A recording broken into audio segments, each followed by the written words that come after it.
Hello everyone, आज हम बात करेंगे article 39 directive principle of state policy DPSP। Last की वीडियो में हमने बात करी थी आर्टिकल 38 की। तो आज के इस वीडियो में हम जो सर्टन प्रिंसिपल हैं जो कि स्टेट को फॉलो करते हैं सिक्योर करने के लिए, क्या सिक्योर करने के लिए आर्टिकल 39 वन बाय वन और एक सब क्लॉज, एक clause A, B, C, D की तरह उसको बता रहा है कि 39 क्लॉज में स्टेट के ऊपर ऑब्लिगेशन है, state shell in particular direct it's policy towards securing. सरकार अपनी पॉलिसी इस तरह से बनाएगी, स्टेट अपनी पॉलिसी इस तरह से बनाएगी कि जो आर्टिकल 39 में जो प्रिंसिपल दिए गए हैं वो उसमें अच्छे से फिट हो जाए या उस प्रिंसिपल को बेस मान के वो पॉलिसी है सरकार अपनी वो बनाए। तो सबसे पहले जो प्रिंसिपल आता है वो है that the citizen man and women equally have right to adequate means of livelihood.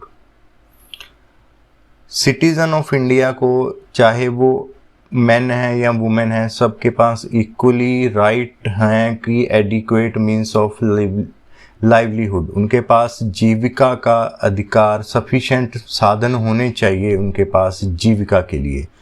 इस जैसे कि हमने देखा कि जो फेमस केस है Olga Tellis versus Bombay municipal corporation AIR 1986, इसमें सुप्रीम कोर्ट ने ऑब्जर्व किया और जो राइट टू लाइवलीहुड है उसे एक राइट टू लाइफ के तौर पे माना गया।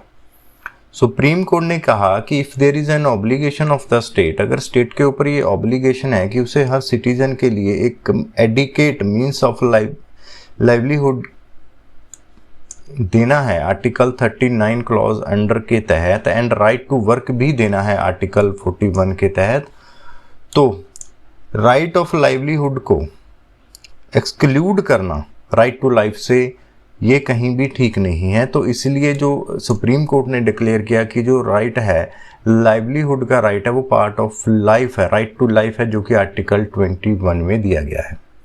उसके बाद जो सेकंड जो प्रिंसिपल दिया गया है आर्टिकल 39 में वो है the ownership and control of material sources of community are so distributed to best to serve the common goods.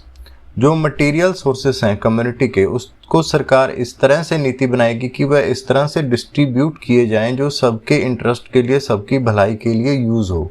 और साथ में साथ जो C में प्रिंसिपल दिया गया, क्लॉज C में प्रिंसिपल दिया गया है कि that the operation of economic system does not result in concentration of wealth means of production to common detriment. Economic system का जो ऑपरेशन है वो इस तरह से सरकार डिज़ाइन करे कि जो वेल्थ है वो एक जगह पे कंसंट्रेट ना हो और जो मीन्स ऑफ प्रोडक्शन है वो आम नागरिक के लिए हानि ना हो, उनको आम नागरिक के लिए कोई नुकसान ना हो, ऐसे जो सिस्टम है वो स्टेट डेवलप करे। सुप्रीम कोर्ट की लैंडमार्क जजमेंट है state of Karnataka versus Ranganath Reddy, जो डिसाइड हुई थी 11 अक्टूबर 1977 को, रिपोर्ट हुई थी AIR 78 AIR पेज नंबर 215। इस केस में जो क्वेश्चन डिस्कस हुआ था कि मटेरियल सोर्सेस का क्या मतलब है, जो प्राइवेट बसेस हैं उसको मटेरियल सोर्सेस ऑफ कम्युनिटी के तौर पे देखा जाएगा।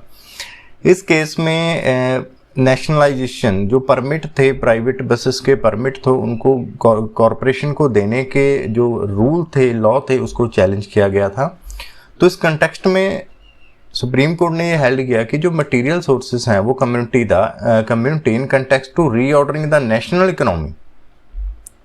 नेशनल इकोनॉमी को रीऑर्डर करने के लिए जो मटेरियल सोर्सेस हैं कम्युनिटी के, वो सारे national health, not merely natural sources, natural sources को के अलावा और भी जो भी मटेरियल सोर्सेस हैं जो कम्युनिटी के लिए यूज़ होते हैं वो सारे मटेरियल सोर्सेस की डेफिनेशन में आएंगे।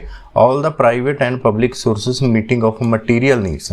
मटेरियल नीड्स इस संसार में रहने के लिए कुछ मटेरियल चीज़ों की जो आवश्यकता है, ज़रूरत है, उस सबको, चाहे वो पब्लिक हाथ में हो या प्राइवेट सोर्सेस में हो, वो सारे मटेरियल सोर्सेस की डेफिनेशन में आते हैं। Not merely mean public possession, इसका मतलब ये नहीं है जो सरकार के पास हैं, पब्लिक के, ये जो प्राइवेट ओनर के पास भी हैं, प्राइवेट सोर्सेस के पास भी हैं, अगर वो मटेरियल हैं तो वो मटेरियल सोर्सेस की कैटेगरी में आते हैं, वो सारा चीज़ मटेरियल की कैटेगरी में आते हैं। एवरीथिंग ऑफ वैल्यू और use in material world is a material resource, जिसकी वैल्यू है और जो मटेरियल वर्ल्ड में यूज होता है वो मटेरियल सोर्सेस है। That the individual being a member of community and his sources are a part of those community.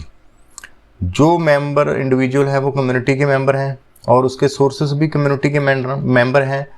So private sources को एक्सक्लूड करना, मटेरियल सोर्सेस की डेफिनेशन से प्राइवेट पर्सन के पास जो ओनरशिप के पास जो मटेरियल सोर्सेस हैं उसको एक्सक्लूड करना, ये आर्टिकल 39 की जो बी क्लॉज में दिए गए हैं उसका जो पर्पज है वो जीरो करना है, उसको बिल्कुल निल कर देगा अगर हम ये प्राइवेट सोर्सेस को एक्सक्लूड कर देंगे मटेरियल सोर्सेस द कम्युनिटी से, क्योंकि इंडिविजुअल कम्युनिटी में रहता है और जिसके सोर्स हैं वो कम्युनिटी के सोर्स ही माने जाएंगे। आर्टिकल 39B में जो वर्ड है वो डिस्ट्रीब्यूट वर्ड है, वो की वर्ड है। Fully play at its fulfil the basic purpose of restructuring the economic order. Each word in the article has a strategic role. इस आर्टिकल में यूज किया गया हर एक वर्ड स्ट्रेटेजिक रोल प्ले करता है। Whole article is a social mission, और ये पूरे का पूरा आर्टिकल है 39 है एक सोशल मिशन के तौर पे देखा जाता है। It embraces the entire material sources of community. इसमें मटेरियल सोर्सेस सब आएंगे जो कम्युनिटी के पास है, जो लोगों के पास मटेरियल सोर्सेस हैं, चाहे वो प्राइवेट इंडिविजुअल के पास हो, ओनरशिप हो, या वो पब्लिक पोजेशन में हो, स्टेट गवर्नमेंट के पोजेशन में हो, तो वो सारे मटेरियल में आएंगे। It is task to distribute such resource. तो एक टास्क स्टेट को दिया गया है उन सोर्सेस को इस तरह से डिस्ट्रीब्यूट करने का कि वो सारी कम्युनिटी कॉमन गुड के लिए यूज हों। It's a goal to undertake distribution as to best the subserve the common good. वो सब सर्व कर सके कि कॉमन गोल को, कॉमन गुड्स को, सबकी भलाई के लिए वो मटेरियल सोर्सेज यूज हो सके, ऐसी पॉलिसी स्टेट बनाएगी। It reorganise by such distribution the ownership and control. ये रीऑर्गेनाइजेशन से हो सकता है। ऐसा रिसोर्सेज जे sweeping expression and cover not only cash resources but even ability to borrow. Resources में कैश सोर्सेस के साथ साथ एबिलिटी टू बोरो, क्रेडिट के रिसोर्सेस हैं, वो भी मटेरियल सोर्सेस की कैटेगरी में आते हैं। और साथ में जो नेक्स्ट लैंडमार्क जजमेंट थी सुप्रीम कोर्ट के मटेरियल सोर्सेस को लेके, वो थी Sanjeev coke manufacturing company versus Bharat coke को limited, AIR 183 AIR page number 239। इस केस में सुप्रीम कोर्ट के जो सामने क्वेश्चन था कि मटेरियल सोर्सेस ऑफ कम्युनिटी को जो हैं क्या वो नेचुरल सोर्सेस ही हैं, सिर्फ उनकी जो डेफिनेशन है वो नेचुरल सोर्सेस के, जैसे कि कोल है या गैस है, वो नेचुरल सोर्सेस हैं जो नेचर से दिए जाते हैं, सिर्फ उन्हीं तक मटेरियल सोर्सेस की डेफिनेशन ही कन्फाइन है या इससे आगे भी कुछ है। तो जो सुप्रीम कोर्ट ने कहा कि जो expression of material sources means all the things which are capable of producing wealth और कम्युनिटी, वो हर चीज़ मटेरियल सोर्सेस में आएगी जो कम्युनिटी के लिए वेल्थ पैदा करती है। The expression material sources of the community used in article 39B of the constitution is not confined to natural sources। ये natural resources तक ही सीमित नहीं है, ये वो हर चीज़ material sources में आएगी जो पैसा बनती है या वो wealth पैदा करती है, value है जिसकी। It is not confined to sources owned by public, it means include all the resources natural, man-made, public, private। सब कुछ मटेरियल सोर्सेस की कैटेगरी में आएगा, चाहे वो मैन मेड हो या पब्लिक या प्राइवेट ओन्ड हो। Resources of community do not mean public sources but to include private resources. तो दोनों केस में ये बड़ा क्लियर है कि मटेरियल सोर्सेस वो सोर्सेस हैं जो वेल्थ प्रोड्यूस करते हैं, जिनकी कोई अपनी वैल्यू है, और चाहे वो पब्लिक हो, प्राइवेट हो, ओन्ड हो या मैन मेड हो, नेचुरल हो, हर तरह की जो वैल्यू है, थिंग्स है, वो मटेरियल सोर्सेज की कैटेगरी में आती है। वो मटेरियल सोर्सेज गवर्नमेंट या स्टेट इस तरह से डिस्ट्रीब्यूट करेगी सो दैट कि जो कॉमन गुड है, सबकी भलाई के लिए वो यूज़ हो जाए। उसके बाद जो क्लॉज डी में कहता है कि there is equal pay for equal work for both man and women. सबके लिए ऐसी पॉलिसी स्टेट बनाएगी कि सबके लिए equal pay for equal work का जो प्रिंसिपल है वो लागू हो जाए। अगर ये प्रिंसिपल कब लागू होगा? जब सेम ही कंडीशन में हो, सेम ही वर्क नेचर हो, वर्क ऑफ नेचर है, एम्प्लॉय का वर्क ऑफ नेचर सेम है, उसकी ड्यूटी सेम है, जो डिस्चार्ज ड्यूटी जो करता है वो अपनी सेम नेचर की है, तो वो इक्वल वर्क फॉर इक्वल पे की डेफिनेशन में आता है। बट अगर कोई ऐसा ग्रुपिज्म होता है या कुछ ऐसी उसमें डिफ्रेंशिएट होती है, कैटेगराइज होती है, जो कैटेगराइज मटेरियल नहीं है बल्कि जो उसकी qualification and nature of duty के लिए अलग अलग हैं, तो वो इसकी डेफिनेशन में नहीं आएंगी, इक्वल वर्क में नहीं होगा। फॉर एग्जांपल के लिए हम लेते हैं कि अगर कुछ लोग नाइट ड्यूटी करते हैं, कुछ डे ड्यूटी करते हैं। अगर कुछ लोग नाइट ड्यूटी करते हैं तो नेचुरली है उनके लिए नाइट ड्यूटी करना डिफ़िकल्ट है, तो अगर उनको ज़्यादा पे मिलती है तो वो इसकी वायलेशन नहीं है इन कंपैरिजन की जो लोग दिन में ड्यूटी करते हैं। तो वो ये प्ली नहीं ले सकते कि जो नाइट शिफ्ट वाले लोगों के लिए है वही उनको पे है, वो डे शिफ्ट के लोगों को दी जाए। सुप्रीम कोर्ट ने 2017 में state of Punjab versus Jagjit Singh के केस में कहा था कि principle of equal pay and equal work would be applicable to all the concerned temporary employee as to vest in them right to claim wages at par with the minimum wages of pay scale regularly engaged government employee holding the same post। ये holding the same post, तो working condition भी होना चाहिए।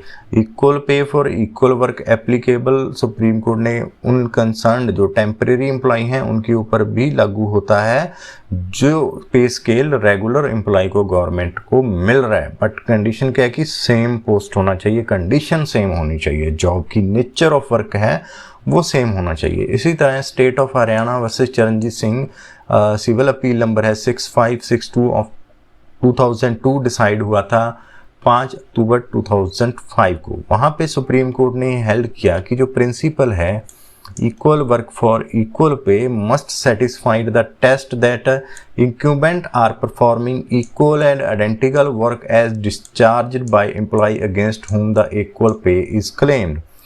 तो बड़ा clear है कि जो इक्वल पे इक्वल वर्क का जो प्रिंसिपल है उन लोगों के ऊपर ही एप्लीकेबल है जो सेम तरह की ड्यूटी परफॉर्म करते हैं, आइडेंटिकल वर्क डिस्चार्ज करते हैं, वो ही एक तरह से इक्वल पे और इक्वल वर्क के जो प्रिंसिपल उसमें आ सकते हैं। Equal pay and equal work has no mechanical application in every case. हर केस में मैकेनिकल एप्लीकेशन के तौर पे नहीं चलेगा। आर्टिकल 14 परमिट करता है कि अगर रीजनेबल क्लासिफिकेशन होती है किन बेस पे, क्वालिटीज़ के बेस पे, characteristic of a person recruited and group together as against those who were left out. But वो जो रीजनेबल क्लासिफिकेशन है, अगर इक्वल वे इक्वल वर्क नहीं है तो वो क्लासिफिकेशन है वो रीजनेबल होनी चाहिए। उसके बाद क्लॉज ई कहती है कि that the health and strength of the worker man and women and tender age of children are not abused and the citizen are not forced by economic necessity to enter a vocation unsuited to their health and strength।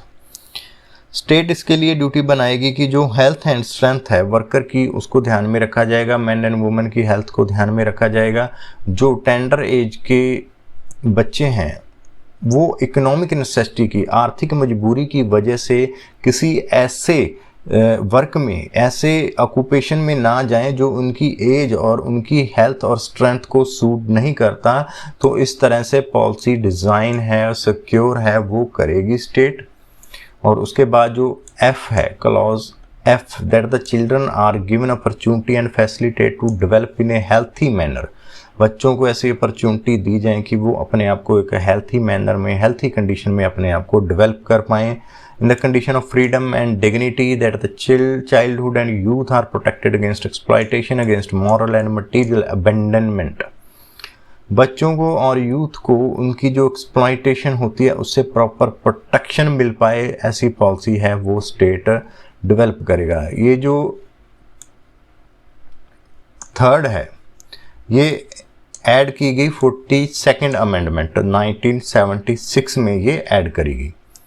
तो ये हमारा था article 39। Hope आपको ये video अच्छा लगा होगा। अगर अच्छा लगा तो प्लीज़ इसको आप लाइक करें। Thank you for watching this video. Thank you.